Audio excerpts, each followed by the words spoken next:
Krishna, Krishna Krishna, Hare Hare, Hare Rama, Hare Rama, Rama Rama, Hare Hare.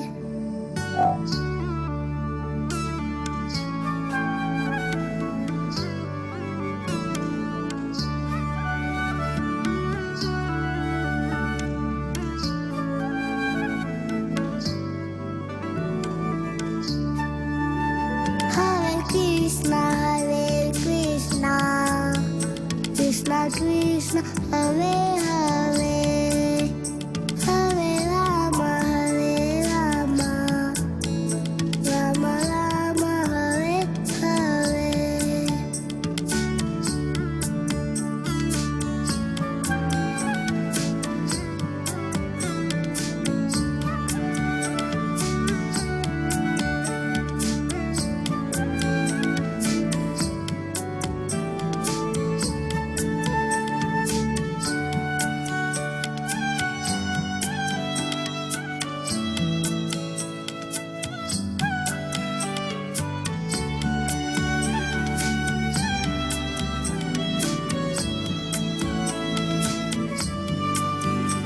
Hare Krishna, Hare Krishna, Krishna Krishna, Hare Hare, Hare Rama, Hare Rama, Rama Rama, Hare Hare. Hare Krishna, Hare Krishna, Krishna Krishna, Hare Hare, Hare Rama, Hare Rama, Rama Rama, Hare Hare.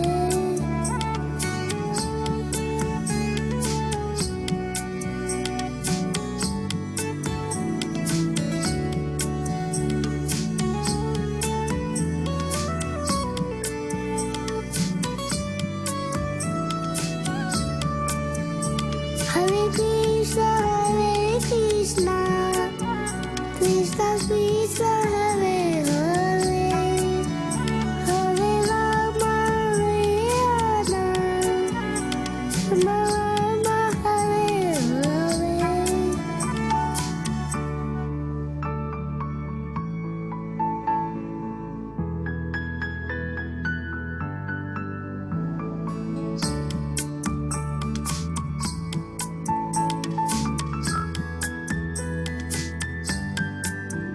Hare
ॐ विष्णुपदाय कृष्णपृष्ठाय भूतले श्रीमते भक्ति वेदांत स्वामिन् इति नामिने नमस्ते सरस्वती देवे गौरवाणी प्रचारिणे निर्विशेष शून्यवादी पाश्चात्य देशतारिणे जय श्री कृष्ण चैतन्य प्रभु नित्यानंदा श्री अद्वैता गदाधर शिवासादि गौर भक्त वृंदा हरे कृष्णा कृष्ण कृष्ण हरे हरे हरे राम राम राम हरे हरे हरे कृष्णा कृष्ण कृष्ण हरे हरे हरे राम राम राम हरे हरे हरे कृष्णा कृष्ण कृष्ण हरे हरे हरे राम राम राम हरे हरे गोविंद जय जय गोपाल जय जय राधा रमण हरि गोविंद जय जय हरे कृष्णा कृष्ण कृष्ण हरे हरे हरे राम राम राम हरे हरे हरि नाम संकीर्तन यज्ञ पूजा दंडवत प्रणाम ओम अज्ञानातिमिरान्धस्य ज्ञानाञ्जनशलाकया चक्षुरोन्मिलितं येन तस्मै श्रीगुरवे नमः श्रीचैतन्यमनोभीष्टं स्थापितं येन भूतले स्वयं रूपगदा मह्यं ददाति स्वपदान्तिकं वन्दे अहं श्रीगुरो श्रीयुतापदकमलं श्रीगुरो वैष्णवांश श्रीरूपं साग्रजातं सगणा रघुनाथान्वितं तं सजीवं साद्वैतं सावधूतं परिजनसहितं कृष्ण चैतन्यदेवं श्रीराधा कृष्णपादां सहगणा ललिता श्रीविशाखान्वितांश्च हे कृष्ण करुणा सिन्धो दीनबन्धो जगत्पते गोपेश गोपिका कांत राधा कांत नमोस्तुते तप्त कांचन गौरांगी राधे वृंदावनेश्वरी वृषभानुसुते देवी प्रणमामि हरिप्रिये पंचाकल्पतरुभ्यश्च कृपा सिन्धुभ्य एव च पतितानां पावनेभ्यो वैष्णवेभ्यो नमो नमः श्री कृष्ण चैतन्य प्रभु नित्यानंद श्री अद्वैत गदाधर श्रीवासादि गौर भक्त वृंद हरे कृष्ण कृष्ण कृष्ण हरे हरे हरे राम राम राम हरे हरे जयतां श्रुतो पंगुर मम मंद मते गतिर मत्सर्वस्व पदां भोजो राधा मदन मोहनो कृष्णाय वासुदेवाय देवकी नंदनाय च नंद गोपकुमाराय गोविंदाय नमो नमः गोविंदाय नमो नमः गोविंदाय नमो नमः नमः पंकजनाभाय नमः पंकजमालिने नमः पंकजनेत्राय नमस्ते पंकजांग्रिये पंचतत्वात्मकं कृष्ण भक्तरूप स्वरूपकं भक्तावतार भक्ताख्यं नमामि भक्त शक्तिकम् ओम नमो भगवते वासुदेवाय ओम नमो भगवते वासुदेवाय ओम नमो भगवते वासुदेवाय नारायणं नमस्कृत्यं नरं चैव नरोत्तमं देवीं सरस्वतीं व्यासं ततो जयं मुदीरयेत् नष्टप्रायेषु अभद्रेषु नित्यं भागवत सेवया भगवते उत्तम श्लोके भक्तिर्भवति नैष्ठिकी। हरे कृष्णा। तो श्रीमद् भागवत की इस कक्षा में आप सब भक्तों का स्वागत है। जैसे कि प्रभु जी ने बताया है, आज पहला स्कंद का 5वां अध्याय का 5वां श्लोक पे चर्चा करने जा रहे हैं। 155 पे चर्चा करने जा रहे हैं। चैप्टर का नाम है नारद जी द्वारा व्यासदेव को श्रीमद् भागवत के विषय में आदेश।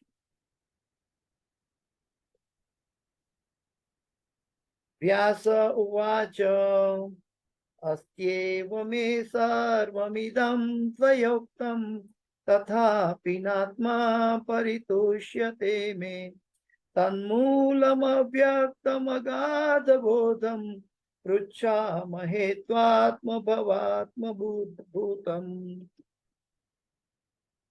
व्यास उवाच अस्त्येव मे सर्वमिदं त्वयोक्तं तथापि नात्मा परितुष्यते मे तन्मूलमव्यक्तमगाधबोधं पृच्छामहे त्वात्मभवात्मभूतम्।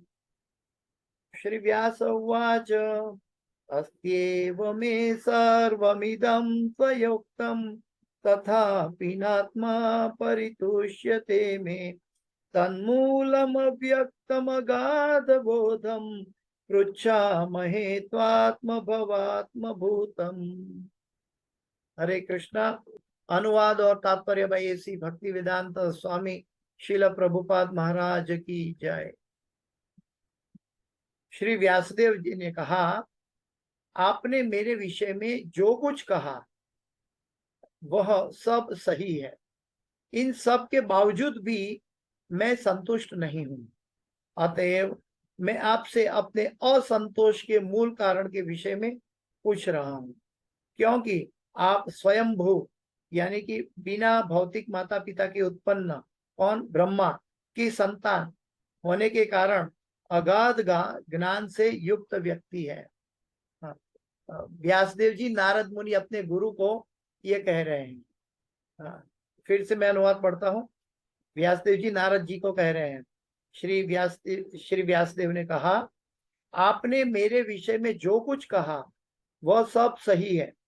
इन सब के बावजूद मैं संतुष्ट नहीं हूं। अतएव मैं आपसे अपने असंतोष के मूल कारण के विषय में पूछ रहा हूं। क्योंकि आप स्वयंभू यानी ब्रह्मा बिना भौतिक माता के उत्पन्न ब्रह्मा की संतान होने के कारण अगाध ज्ञान से युक्त व्यक्ति है। तो ब्रह्मा जी भगवान के नाभि कमल से प्रकट हुए थे। तो ब्रह्मा जी के कोई माता पिता से सामान्य व्यक्ति उत्पन्न होता है ऐसा नहीं था। इसलिए ब्रह्मा जी का एक नाम है स्वयंभू और ब्रह्मा जी के पुत्र है नारद जी। इसलिए व्यासदेव जी कहते हैं कि आप ब्रह्मा जी की संतान होने के कारण अगाध ज्ञान से युक्त व्यक्ति है। वो नारद मुनि त्रिकालज्ञ थे और भूतकाल वर्तमान काल और भविष्य काल को देख सकते थे। और उतना ही नहीं, वो परमात्मा की तरह हृदय में हम क्या सोच रहे हैं क्या देख रहे हैं वो भी देख सकते थे, जान सकते थे। बिना कहे वो अंतरात्मा बनकर परमात्मा की तरह वो सब कुछ जान सकते थे। जैसे हमारे गुरुजन जो है वो अपने शिष्य के हृदय में देखने से उनको पता चलता है कि ये शिष्य अपनी इस साधना बराबर कर रहा है कि नहीं, ये ठीक से चैंटिंग कर रहा है कि नहीं, इसके अंदर कोई गलत चीज तो साथ नहीं चल रही है। ये गुरुजन भी शिष्य के ऊपर दृष्टि करके देख सकते हैं। तो वैसे नारद मुनि भी ये सब देख सकते थे। ये मैंने अतिशयोक्ति वाक्य नहीं कहा है, ये वास्तव में कई भक्तों का अनुभव है, एक दो भक्तों का नहीं, और प्रैक्टिकल अनुभव है कि गुरुजन जो है वो अपने शिष्य के हृदय में अपने उसकी मैच्योरिटी कितने पानी में है वो देख सकते हैं। तात्पर्य में ऐसी भक्ति वेदांत स्वामी श्रील प्रभुपाद महाराज की जय। तात्पर्य, भौतिक जगत में प्रत्येक व्यक्ति शरीर या मन की पहचान आत्मा के साथ करता है। भौतिक जगत में प्रत्येक व्यक्ति शरीर या मन की पहचान आत्मा के साथ करता है, यानी मैं ये शरीर हूं या मैं ये शरीर ही आत्मा है, ऐसा मानता है। इस तरह इस भौतिक जगत का सारा ज्ञान या तो शरीर से या मन से संबंधित होता है। भौतिक जगत के लोग का सारा ज्ञान शरीर और मन के द्वारा संबंधित होता है, और यही समस्त विषादों का मूल कारण है। और यही कारण है कि हमको दुख होता है, क्योंकि हम हमारे शरीर और मन के आधार पर सोचते हैं। यहाँ पे प्रभुपाद जी एग्जाम्पल दे रहे हैं कि यही समस्त विषादों का मूल कारण है। इसका सदा ही पता नहीं चल पाता, भले ही कोई भौतिकतावादी ज्ञान का कितना ही बड़ा पंडित क्यों न हो, भले ही कोई भौतिकतावादी ज्ञान का कितना ही बड़ा पंडित क्यों न हो। अतः ऐसे विषादों के मूल कारण के निराकरण के लिए नारद जी जैसे पुरुष के पास पहुंचना अच्छा रहता है। नारद के पास क्यों जाया जाए, इसकी व्याख्या आगे की गई है। तो इसके साथ भक्तिवेदांत स्वामी श्रील प्रभुपाद के तात्पर्य यहाँ समाप्त हुए। हरि ओम तत्सत। तो यहाँ पे ये एपिसोड चल रहा है कि सारे वेदों का 4 भाग हिस्सा कर दिया। व्यासदेव जी ने महाभारत का भी निरूपण किया, और लोक हितकारिणों में लगे हुए व्यासदेव जी ये सब कार्य करने के बाद भी उनको मन की संतुष्टि नहीं हुई। तो क्यों नहीं हुई, इसके लिए वो किसके पास जा गए? अपने गुरु के पास। उनके गुरु व्यासदेव जी के गुरु कौन है? नारद मुनि। तो नारद मुनि के पास गए। तो ये श्रीमद् भागवत ये प्रसंग हमें क्या सिखाता है कि जब हमारे मन में कोई संशय या विषाद हो तो उसका उकेल हमें सांसारी लोगों के पास जाकर इसका हल नहीं निकालना चाहिए, क्योंकि वो लोग स्वयं विषाद और भौतिक जगत के 3 गुणों के अंदर फंसे हुए हैं। वो भी तीन गुणों की जंजीर में, सत्व गुण, रजोगुण, तमोगुण की जंजीर में फंसे हुए हैं। वो भी 3 गुणों के द्वारा बद्ध जीव है। और मेरा जो संशय है वो बद्ध जीव कैसे दे सकता है? इसलिए जो मुक्त जीव है वो दे सकता है। तो मुक्त जीव कौन है? गुरुजन है, साधुजन है, क्योंकि वो भगवान की आश्रय में रहते हैं और भगवान की चली आ रही परंपरा में अपने आप को निबद्ध करते हैं, निमग्न करते हैं। इसलिए गुरुजन के पास जाना चाहिए। यहाँ पे हम भगवत गीता का भी उदाहरण ले सकते हैं कि अर्जुन को भी विषाद था। हाँ, अर्जुन विषाद योग पहला अध्याय है। तो अर्जुन भगवान से सब वार्तालाप कर रहा था, भगवान को कहीं अपना विषाद वर्णन कर रहा था, लेकिन भगवान ने उनको कहा कि तुम पंडित की बात करते हो लेकिन मूर्ख की भांति बात कर रहे हो। तो ये अर्जुन भी जब समझा नहीं तो धीरे धीरे भगवान ने समझाया। तब अर्जुन ने मित्र का जो संबंध है उससे ऊपर उठकर, जो भगवान के साथ मित्र का संबंध था अर्जुन का, लेकिन उससे ऊपर उठकर अर्जुन ने क्या कहा? शिष्यस्ते हम शादी माम त्वाम प्रपन्नम। अर्जुन कहते हैं कि मैं आपका शिष्य हूं, अभी आप मुझे उपदेश दो। हाँ, तो जब 2 मित्र के बीच में बात होती है तो एक सामान्य बात होती है, संसारी लोगों के बीच में बात होती है तो संसार दावानल की बात होती है। लेकिन जब गुरुजनों के साथ बात होती है तो आध्यात्मिक गहराई की बात होती है, और गुरु के जरिए शिष्य को एम्पावर्ड किया जाता है, और आध्यात्मिक उन्नति कैसे प्रदान हो इसके बारे में ज्ञान दिया जाता है। तो अर्जुन के पद पर चल के हम ये समझ सकते हैं कि शिष्यस्ते हम शादी माम त्वाम प्रपन्नम। तो वो भगवान की शरण में गए और भगवान को गुरु का पद सौंप दिया अर्जुन ने। और वो भगवान गीता में कहते हैं तद विद्धि प्रणिपातेन परिप्रश्नेन सेवया उपदेक्षन्ति तज्ज्ञानम ज्ञानिनास तत्वदर्शिन। वो ज्ञान कौन सा, कहाँ से प्राप्त करना है? तो एवं परंपरा प्राप्तम इमं राजर्षयो विदुहु सकाले नेह महता नष्ट योगो परम तप। गीता के 4थे अध्याय के 2रा श्लोक। और उसके बाद 34वां श्लोक में भगवान कहते हैं कि तद विद्धि, कौन सी विधि? एवं परंपरा प्राप्तम, तद विद्धि प्रणिपातेन, जो प्रणालिका से नीचे चलकर आई है, परिप्रश्नेन सेवया। हाँ, सारा भगवत गीता या श्रीमद् भागवत सवाल जवाब है। आज का टीवी नहीं है कि टीवी में लोग कथा सुनते हैं, लेकिन वहां आप सवाल को जवाब देने वाला टीवी नहीं होता। यहाँ कोई सवाल जवाब नहीं देता। बड़ी बड़ी कथा आख्यान में हम जाते हैं, वहां आप कथा सुनते हैं, लेकिन आपके मन का संशय का प्रश्न का जवाब देने वाला कोई नहीं है। आध्यात्मिक ज्ञान जो है वो प्राप्त करने के लिए हमें योग्य गुरु के पास जाकर प्रश्न करना चाहिए। हाँ, तद विद्धि प्रणिपातेन परिप्रश्नेन सेवया। इस जगत कर्म क्षेत्र है, और कर्म क्षेत्र जगत में कुछ भी मुफ्त में नहीं मिलता। हाँ, लेकिन हम गुरु के पास गए हैं और आध्यात्मिक ज्ञान प्राप्त करने के लिए गए हैं, तो वहां आध्यात्मिक ज्ञान को कोई भौतिक संपत्ति खरीद नहीं सकती। दुनिया की सारी संपत्ति भी भगवान के उपदेशों को खरीदने के लिए योग्य नहीं है। तो भगवान के ज्ञान को प्राप्त करने के लिए कौन सी संपत्ति हमें पे करनी होगी? तो भगवान कहते हैं तद विद्धि प्रणिपातेन परिप्रश्नेन सेवया, गुरु की सेवा करके। गुरु की सेवा करके। कौन सी सेवा? गुरु की 2 तरह की सेवा होती है, वाणी सेवा और वपु सेवा। जब गुरु हमारे समक्ष है तो हम उनके पाद प्रक्षालन की सेवा कर सकते हैं, चरण कमल की सेवा कर सकते हैं। लेकिन जब गुरु हमारे समक्ष फिजिकली मौजूद नहीं है तो उनके उपदेशों का पालन करना है। उनके उपदेशों का पालन जो है वो वाणी सेवा है।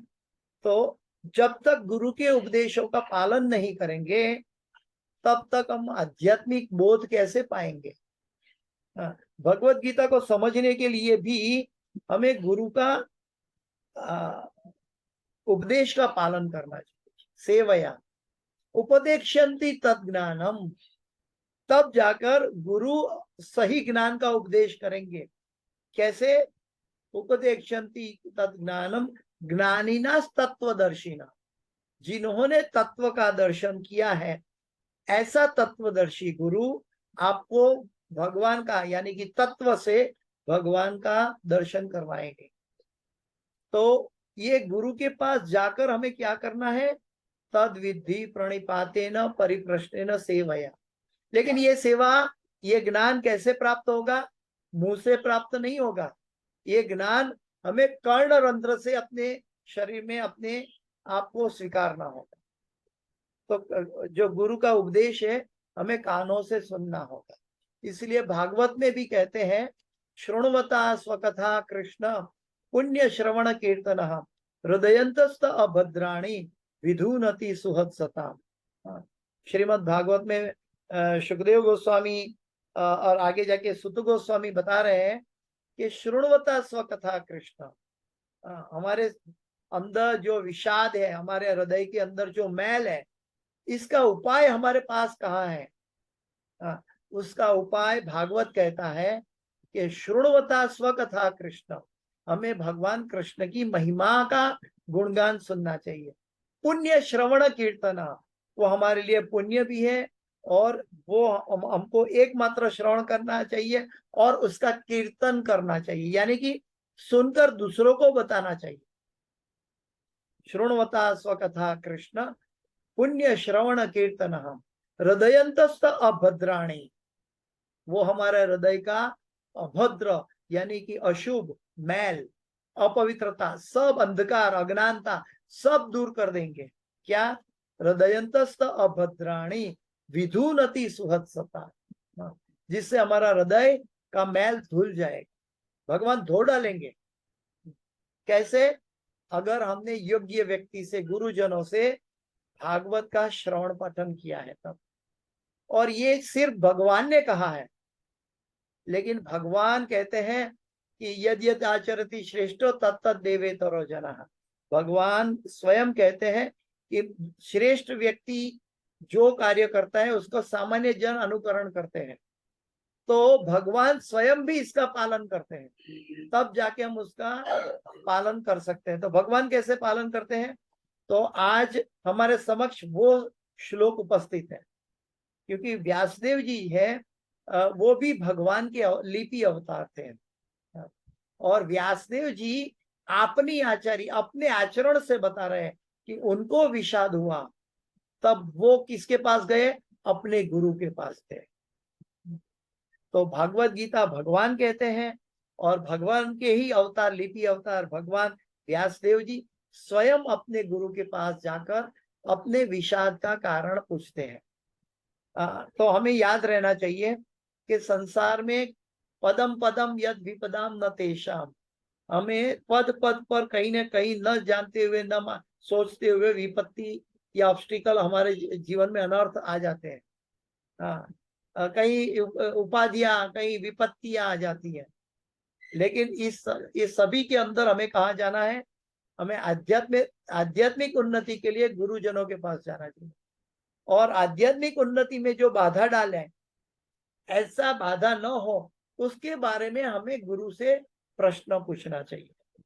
तो व्यासदेव जी भी प्रश्न पूछ रहे हैं नारद जी से, अर्जुन भी प्रश्न पूछ रहे हैं भगवान श्री कृष्ण से, और हमें अपने गुरुजनों से ये प्रश्न करना चाहिए। सारी भगवत गीता या श्रीमद् भागवत सवाल जवाब है, प्रश्नोत्तरी है। तो प्रश्नोत्तरी के बिना हम आगे नहीं बढ़ सकते। अभी संसारी लोग में क्या कमी है कि हम नहीं पूछ सकते? कितना भी एकेडमिक ज्ञान का क्वालिफाइड व्यक्ति हो, चाहे डॉक्टर क्यों ना हो, हम दर्दी होते हैं, हम रोगी होते हैं, डॉक्टर के पास जाते हैं। लेकिन डॉक्टर भगवान नहीं है। डॉक्टर भी गलती कर सकते हैं अगर भगवान चाहे तो, और डॉक्टर गलती करते हुए भी सही कार्य कर बैठता है अगर भगवान चाहे तो अल्टीमेटली भगवान भी डॉक्टर से कार्य करवा रहे हैं। तो हमें ये समझना चाहिए कि जो व्यक्ति 3 गुणों की रस्सी से बंधा हुआ है, एक रस्सी है तो हम शायद तोड़ सके, लेकिन 2 रस्सी हो जाती है तो मजबूत हो जाती है, और 3 रस्सी हो जाती है तो उससे भी ज्यादा मजबूत हो जाती है। ऐसी 3 रस्सी की गठन, यानी कि सत्वगुण, रजोगुण, तमोगुण, ये 3 गुणों की रस्सी सी गठन जो है वो हमें बांधी हुई है। और संसार के सभी लोग ये 3 गुणों की रस्सी से बंधे हुए हैं। अभी आप कॉमन सेंस से विचारें कि अगर आप बंधे हुए हैं, तो आपका हाथ बंधा हुआ है, आप स्वयं बंधे हुए हैं, तो आप स्वयं को तो नहीं छोड़ सकते, दूसरों को कैसे छुड़ाएंगे? तो हमें किसके पास जाना चाहिए? जो व्यक्ति छूटा है, जो बंधा हुआ नहीं है, उसके पास जाना चाहिए। और वो कौन है? वो गुरु और साधुजन है। वो भगवान के प्रतिनिधि है। जो गुरुजन है वो परमात्मा का बाह्य स्वरूप है। परमात्मा, अंतरात्मा, हम जब कहते हैं कि अंतरात्मा में भगवान जो कहते हैं हमें प्राप्त होता है, लेकिन गुरुजन है वो परमात्मा का बाह्य स्वरूप है। कैसे? जैसे एक कुम्हार मिट्टी का मटका बनाता है, तो नीचे उसका चाकड़ा है, वो बड़ी जोर से, तेजी से गोल गोल घुमाता है। तो ये पृथ्वी के परिवर्तनशील जगत में हम भी चाकड़े में, जन्म मृत्यु जरा व्याधि के चाकड़े में गोल गोल घूम रहे हैं। उसके अंदर कुम्हार क्या करता है?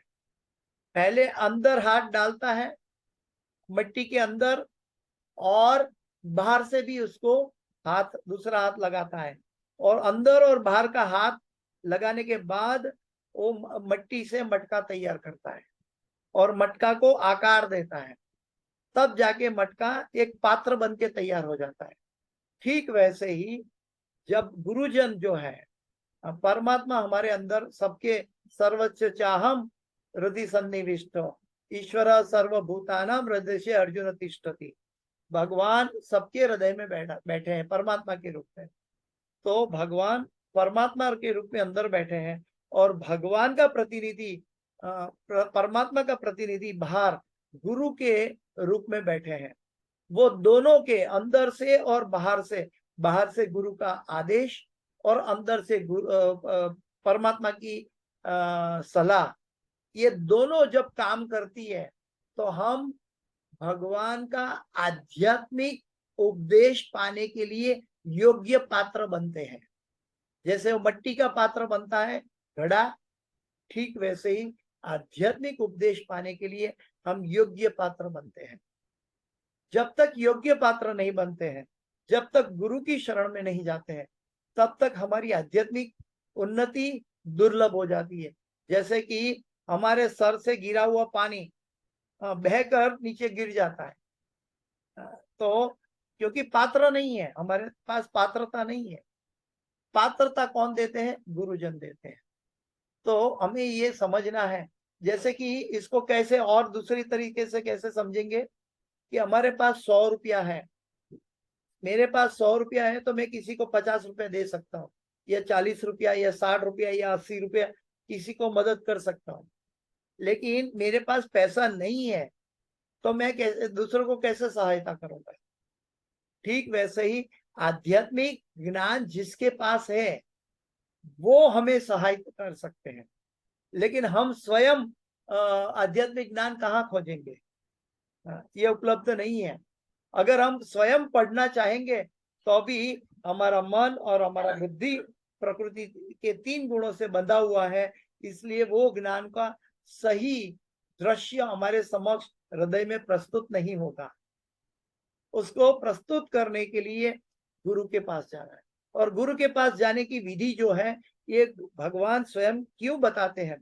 ताकि हमारे अंदर विनम्रता का भाव पैदा हो। हम गुरु को सर झुकाएंगे, गुरु को प्रणाम करेंगे, तब जाके हम भगवान को प्रणाम कर पाएंगे।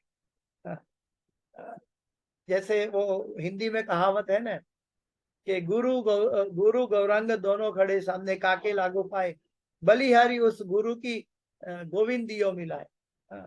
गुरु गोविंद दोनों खड़े हैं सामने, और गोविंद को हम कैसे पहचानेंगे? गुरु बताएंगे ये गोविंद है, तब जाके हम राधा गोविंद के पास जाते हैं। कोई कहेगा प्रभु जी हमें मालूम है राधा गोविंद जी कौन है, लेकिन फिर भी अगर गोविंद ने कोई ऐसा स्वरूप लिया और आपके घर में आके खड़े हो गए तो आप उसको बोलेंगे आगे चल, इधर नहीं है, हम एक भिखारी की तरह उसको निकाल देंगे। हमें नहीं मालूम है कि भगवान कौन से स्वरूप में हमारे घर में आए। अद्वैतम अच्युतम अनादि अनंत रूपम आद्यम पुराण पुरुषम नव यौवनम च वेदेषु दुर्लभम अदुर्लभम आत्म भक्तो गोविंदमादि पुरुषम तमहं भजामि। अद्वैतम अच्युतम अनादि अनंत रूपम, और कोई भी रूप में आ सकता है। तो उसको पहचानने के लिए गुरु की आवश्यकता है, और गुरुजन भी अगर मिल जाए लेकिन गुरु के आदेशों का पालन न हो तो हम वो पात्र बन के तैयार नहीं होंगे। और वो पात्र इसलिए तो कभी लोग कहते हैं कि बहु जन्म यदि करी श्रवण कीर्तन कबहु न पाया कृष्ण प्रेम धन। कई जन्मों तक कृष्ण कथा सुनी लेकिन कृष्ण प्रेम धन नहीं पाया। क्यों नहीं पाया? क्योंकि हमारे अंदर वो पात्र तैयार नहीं किया था। पात्र गुरुजन की आदेश और गुरुजन की सेवा करके तैयार होता है। तद विद्धि प्रणिपातेन परिप्रश्नेन सेवया, सेवा करके इसकी एक कीमत है आध्यात्मिक ज्ञान पाने की, कि जो ज्ञान देता है उनकी सेवा की जाए। तो ये एक्चुअल एग्जाम्पलरी व्यासदेव जी बने हैं, और वो नारद मुनि के समक्ष खड़े हैं और उन्होंने अपनी विषद परिस्थिति का वर्णन किया कि मुझे मन की संतुष्टि नहीं है। तो मन की संतुष्टि होने के लिए जिसका मन प्रसन्न है उसके पास जा सकते हैं, यानी कि गुरुजन। एवं प्रसन्न मनसो भगवत भक्ति योगतः भगवत तत्व विज्ञानम मुक्त संगस्य जायते। जिसका प्रसन्न मन है वो भगवत भक्ति पाने के लिए योग्य कैंडिडेट है। लेकिन हमारा प्रसन्न मन नहीं है, हम बिना मन हमें माता जी प्रभु जी फोन करके करके बुलाते हैं, प्रभु जी क्लास चालू हो गया आ जाओ, क्लास चालू हो गया आ जाओ, हमें धक्का मार के क्लास में हम बिठाते हैं और सुनते हैं। ऐसा नहीं, हमें भूख होनी चाहिए। प्रभुपाद जी को किसी ने पूछा था कि भगवान की भक्ति कैसे प्राप्त हो, तो भगवान प्रभुपाद जी ने बोला बहुत इजी है काम। बोलते कैसे, खाली दो चीज देख लो, एक तो आपकी इच्छा होनी चाहिए और दूसरी आपके पास लौल्यम होना चाहिए। लौल्यम यानी कि भगवान को पाने की भूख होनी चाहिए, भगवान को पाने की भूख होनी चाहिए और भगवान के पास जाने की, आध्यात्मिक भगवान के बारे में जानने की, महिमा जानने की उत्सुकता होनी चाहिए। उत्साहात निश्चयात धैर्यात तत्त कर्म प्रवर्तनात्। हमारे अंदर श्रद्धा यानी कि उत्साह के साथ होना चाहिए, लौल्यम होना चाहिए। जब ये दो है तो भगवान की कृपा हमारे पर सतत बहकर भगवान कोई न कोई योग्य गुरु को हमारे पास भेज देंगे। हमें गुरु को जरूरी नहीं कि गुरु का संबंध हमारा लहू से हो, हमारे परिवार से हो, गुरु हमारी जातु का हो, हमारी ज्ञाति का हो, हमारी बोली का हो, ऐसा नहीं है।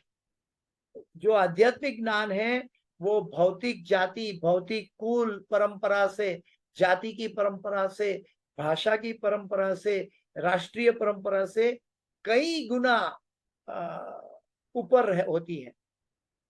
जो भाषा की तुलना में फंस जाता है या कुल की कुल तुलना में फंस जाता है, वो व्यक्ति सही गुरु नहीं पा सकता।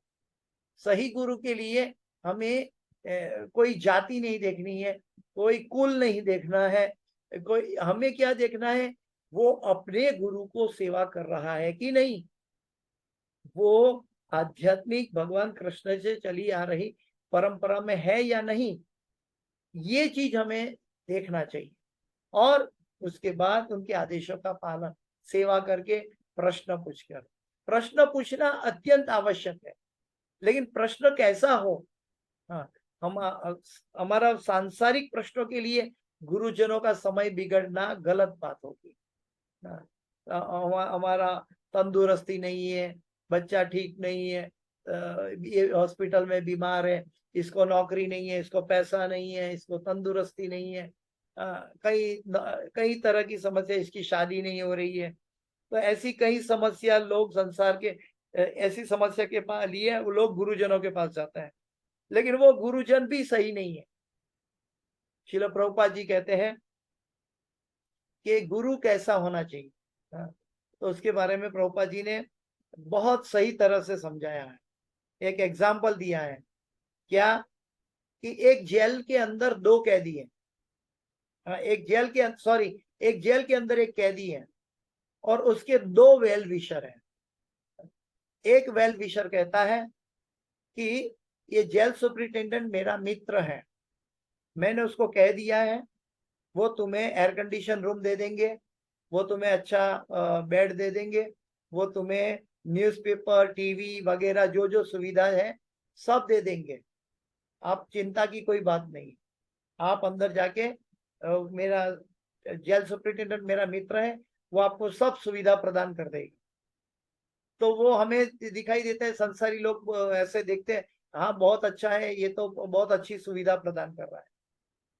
लेकिन दूसरा जो हितेच्छु व्यक्ति है वो कहेगा कि नहीं, ये तुम्हारे लिए योग्य जगह नहीं है, ये जेल में रहना तुम्हारे लिए योग्य जगह नहीं है, तुम्हें ये जेल से जल्द कैसे बाहर निकालो उसका उपाय मैं तुम्हें बताऊंगा।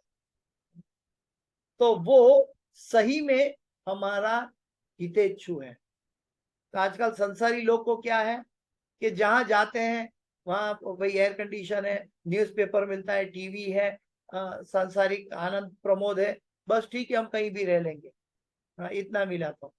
लेकिन जो सच्चा आध्यात्मिक गुरु है वो जन्म मृत्यु जरा व्याधि की जेल से बाहर निकालता है, वो है आध्यात्मिक गुरु। वो ऐसा नहीं कहता कि तुम जेल में पड़े रहो और तुम सुविधा का भोग करो, नहीं। सच्चा गुरु जो होता है हमें जन्म मृत्यु जरा व्याधि से बाहर निकालता है। इसलिए गुरु की आवश्यकता जीवन में है। कई बार कई लोग प्रश्न करते हैं कि भाई मेरे जीवन में गुरु नहीं है, लेकिन आप 16 माला करते हो ना, मैं भी 16 माला कर लूंगा, मुझे गुरु की क्या आवश्यकता। लेकिन उनको पता नहीं है कि जब हम भक्ति में आगे बढ़ते हैं और कोई कारणसर, अगर माया का कारणसर अगर हमारा पतन हो जाए, जिसके जीवन में गुरु नहीं है वो पतन हो जाए तो वहीं से कई गुना जहां था उससे भी नीचे पतन हो सकता है। लेकिन जो व्यक्ति के पास गुरु है, अगर वो व्यक्ति आगे बढ़कर उसका पतन हो जाए तो गुरु उसको बचाने के लिए, फिर से उठाने के लिए वहां मौजूद रहते हैं। गुरु वो चाहे कोई भी योनि में चले जाए तो अभी गुरु वहां पहुंचकर वो जीव का उद्धार कर देता है। इसलिए ये भगवान के द्वारा सब की गई व्यवस्था है। इसलिए भगवान कहते हैं कि तद्विद्धि प्रणिपाते न परिप्रश्ने न सेवया उपदेक्षन्ति तद्ज्ञानम ज्ञानिना तत्वदर्शिना। तो भगवान ये गुरु की महत्ता का बात करते हैं। और शास्त्र तो वहां तक कहते हैं, उपनिषद, श्वेताश्वतर उपनिषद, कठोपनिषद, अलग अलग उपनिषदों में कई गुरु की महिमा की बातें बताई है। उसमें बताया गया है कि यस्य देवे परा भक्ति यथा देवे तथा गुरु तस्येते कथिता यार्था प्रकाशन्ते महात्मना। उसमें कहते हैं कि अपने पुराण में कहते हैं व्यासदेव जी के, वो कहते हैं कि यस्य देवे परा भक्ति यथा देवे तथा गुरु। बोलते हैं कि अगर परा यानी कि भौतिक जगत से परम भगवान की भक्ति अगर प्राप्त करनी है तो क्या करना है, यस्य देवे परा भक्ति यथा देवे तथा गुरु। वो व्यक्ति के हृदय में भगवान और गुरु के प्रति बराबर सम्मान होना चाहिए। यथा देवे तथा गुरु, भगवान और गुरु दोनों के प्रति अटूट श्रद्धा होनी चाहिए। और श्रद्धा तब होती है जब वो भगवान कृष्ण की चली आ रही परंपरा में हो, बोनाफाइड संप्रदाय में हो, तब वो हम भक्तों की मदद से या शास्त्रों की मदद से हम योग्य गुरु तक पहुंच सकते हैं। ये भगवान की दी गई व्यवस्था है। जैसे कि मेरे गुरु महाराज है हिज होलीनेस जय पताका स्वामी आचार्य पाद गुरु महाराज। अभी मैं बैठा था, मेरा जन्म हुआ अहमदाबाद में और मैं गया बहरीन में बलराम देश में, और बलराम देश में कई भक्तों का संग मिल गया। और वहां अमेरिका से जन्मे हुए प्रभुपाद के शिष्य बनकर प्रभुपाद जी के द्वारा भेजे गए, वो भगवान के द्वारा नियुक्त की गए ये गुरु महाराज अमेरिका में मिल्वॉकी में प्रकट हुए थे। वो बलराम देश एक छोटे से टापू पर, वो छोटे से टापू पर कई लोग हैं, उसमें से मैं एक, और उसके अंदर मुझे वो गुरु किसने पहुंचाया, भगवान ने पहुंचाया। भगवान की कृपा से गुरु मिलते हैं, और गुरु मिल गए और गुरु मुझे भगवान के पास जाने का रास्ता दिखाता है। हाँ, तो ये गुरुजन के रास्ते पे चलना, जैसे मंगला आरती में भी हम कहते हैं, गाते हैं कि संसार दावा नलली ढलोका त्रणाय कारुण्य घना घनत्वम प्राप्तस्य कल्याण गुणान वस्य वंदे गुरु श्री चरणारविंद। कि संसार दावा नलली ढलोका, ये संसार दावानल है, दावानल की तरह चल रहा है। त्रणाय कारुण्य घना घनत्वम, त्रणाय तीन, कौन सा, सत्वगुण रजोगुण तमोगुण, और उसके ऊपर आदि देविक आदि भौतिक आदि आध्यात्मिक, ये तीन तरह की मिजरी हमारे ऊपर परिस्थिति, विषम परिस्थिति, ये 3 गुण, प्रणय कारुण्य घना घनत्व, ये बहुत गहराई तक ये 3 गुणों का बंधन है हमारे ऊपर। प्राप्तस्य कल्याण गुणानवस्य, वो भगवान के द्वारा हमें प्राप्त हुए हैं। गुरु, हमने गुरु नहीं बनाया, भगवान ने हमने हमारे लिए भेजा। प्राप्तस्य कल्याण, हमारा कल्याण के लिए। प्राप्तस्य कल्याण गुणानवस्य वंदे गुरु श्री चरणारविंदम। तो गुरु की महिमा पूरे गुरुवाष्टक के अंदर है, वो हमें अर्थ के साथ समझनी चाहिए। इसके अंदर बहुत गुढ़ार्थ है। भगवान भी गीता में गुरु की महिमा का गुणगान करते हैं। श्रीमद् भागवत में व्यासदेव जी अपने विषम परिस्थिति के लिए, मन की संतुष्टि नहीं है इसलिए अपने गुरु के पास पहुंच गए हैं। तो आज से हमें ये समझना चाहिए कि हमारे जीवन में आध्यात्मिक उन्नति के लिए जब भी कोई ऑब्स्टिकल दिखे, विषम परिस्थिति दिखे, तो हमें योग्य गुरु के पास जाकर प्रश्न करना चाहिए। और प्रश्न कैसा होना चाहिए? प्रश्न आध्यात्मिक उन्नति के लिए होना चाहिए। कई लोग प्रश्न करते हैं, खाली पूछने के लिए पूछते हैं, लेकिन उसका पालन नहीं करते हैं। कई लोग प्रश्न पूछते हैं तो इसलिए पूछते हैं कि गुरु कितने पानी में है उसकी परीक्षा करने के लिए पूछते हैं। उसको जवाब मालूम है फिर भी पूछते हैं, गुरु की कैटेगरी मापने के लिए। और कई लोग प्रश्न इसलिए करते हैं कि प्रश्न करते हैं और उसको मैं कैसे विरोध करूं। तो ये प्रश्न पूछने की सही दिशा नहीं है। प्रश्न आज्ञांकित बनकर पूछना चाहिए। प्रश्न आध्यात्मिक उन्नति के लिए पूछना चाहिए। और प्रश्न पूछने के बाद जो ज्ञान मिलता है, आध्यात्मिक ज्ञान मिलता है, उसका पालन करने की तैयारी हमारे अंदर होनी चाहिए। जब हम प्रश्न करते हैं तो ज्ञान मिलता है। कौन सा ज्ञान? जो हाईवे है गोलोक वृंदावन जाने का, वो हाईवे का ज्ञान मिलता है। अगर हम ज्ञान तो पा लिया, हाईवे पा लिया, लेकिन हाईवे पर चलने के लिए तैयार नहीं है, तो कैसे पहुंचेंगे? तो हमें ये समझ में आना चाहिए कि गुरुजन कौन है, गुरु तत्व क्या है, और गुरुजन किसके द्वारा भेजे जाते हैं। नहीं तो हम अगर हमारी बुद्धि से सोचे, मैं टॉर्च लाइट लेकर लाखों जन्म ढूंढता रहूं तो मैं अपने गुरु को नहीं ढूंढ सकता। मिल्वॉकी में प्रकट हुए जय पताका स्वामी महाराज को, क्योंकि 84 लाख योनि में मैं कहीं घूमता होऊंगा, मैं उनको कैसे ढूंढूंगा? वो कौन से प्लेनेट में, कौन से देश में, कौन सी जगह में कहाँ होंगे, मुझे कैसे पता? प्राप्तस्य कल्याण गुणानवस्य, ये हमारी मेरिट नहीं होती है, भगवान की कृपा होती है, अनुकंपा होती है, तब गुरु, योग्य गुरु मिलते हैं। और ये योग्य गुरु पाने से हमारी आध्यात्मिक उन्नति भगवान सुनिश्चित कर देते हैं। और गुरुजन कौन कौन होते हैं? श्रीमती राधा रानी के रिप्रेजेंटेटिव होते हैं।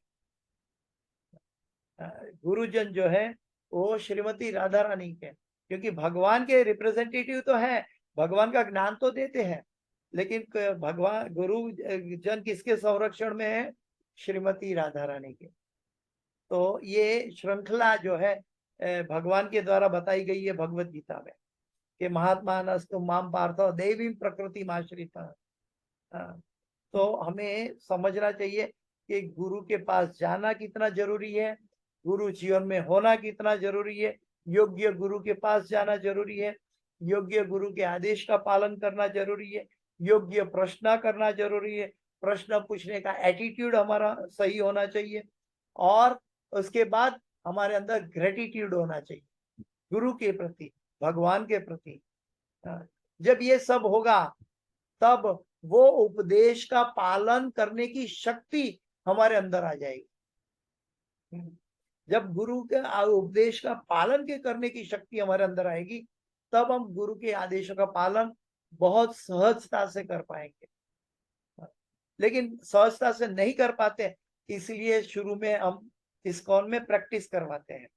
लेकिन जब गुरु परंपरा के साथ जुड़ने के बाद हमारी चैंटिंग होती है और हमारा लक्ष्य भगवान या भगवान का प्रेम होता है, तो सारी गुरु परंपरा का आशीर्वाद हमारी चैंटिंग के साथ होता है।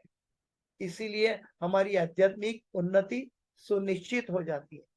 हाँ, ये व्यासदेव जी जैसे जो अनेक शास्त्रों के, सनातन धर्म के सभी शास्त्रों के रचयिता है, लिपि अवतार है भगवान के, वो स्वयं अपने गुरु के पास गए।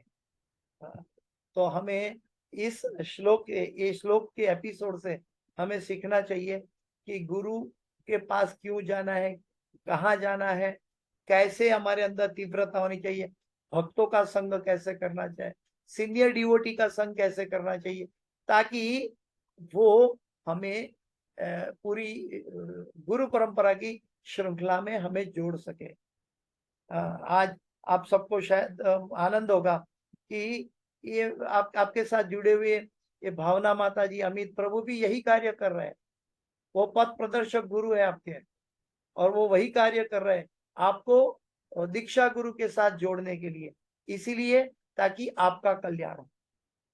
हम भौतिक संपत्ति से गुरु नहीं खरीद सकते कि भाई हमें हर महीने तुम इतने का चेक भेज दो, तुम मेरे शिष्य बन जाओ। ये न्यूज़पेपर के गुरु नहीं है, ये भगवत गीता और श्रीमद् भागवत के गुरु हैं।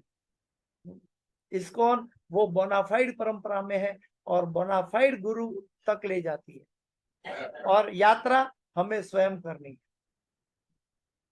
जैसे कि एक पेड़ के ऊपर पक्षी है और पक्षी बैठा है, और पक्षी के साथ उसका बच्चा भी नेस्ट माला में बैठा है। तो अभी छोटा बच्चा जन्मा है, तो उसको वो उड़ नहीं सकता, उसको उड़ना नहीं आता है, तो वो भूखा बैठा है और अपनी माँ की राह देखता है। वो मुंह को फाड़ के बैठा है अपने माले के अंदर, और मुंह फाड़ के बैठा है, और पक्षी उसकी माँ आती है, माँ पक्षी आती है, उसके मुंह में कुछ दाना डालती है और बच्चा खाता है, और तब उसकी तृप्ति होती है। फिर धीरे धीरे बच्चा बड़ा होता है, फिर माँ उड़कर सिखाती है कि देखो ऐसे उड़ा जाता है, अपनी पांखें ऐसे फैलाओ और ऐसे उड़ोगे आप। तब बच्चा भी स्वयं उड़ता है और सीखता है और उड़ता है। तो हमें समझना है कि माँ सिखाती है, माँ गुरु है, लेकिन उड़ना स्वयं को पड़ता है। हमारे लिए कोई, हमारी पत्नी, हमारे माँ बाप, हमारे भाई बहन, कोई नहीं उड़ सकता। हमें अपने आत्मा की उन्नति के लिए स्वयं को किसके सहारे? गुरु और शास्त्रों के सहारे। साधु गुरु और शास्त्र के साधु गुरु और शास्त्र हमारे माँ बाप है, इसके सहारे हमें उड़ना है। जब उड़ेंगे तब हम सही तरह मुक्त हो पाएंगे भौतिक जगत के 3 गुणों से। तो आज का श्लोक का यही, मैं अपनी वाणी को यहाँ विराम दूंगा।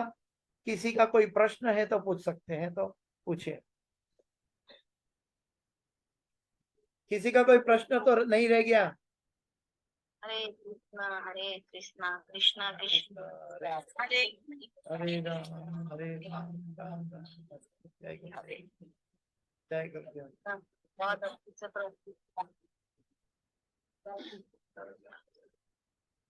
तो मैं आप सबसे विदा ले रहा हूँ।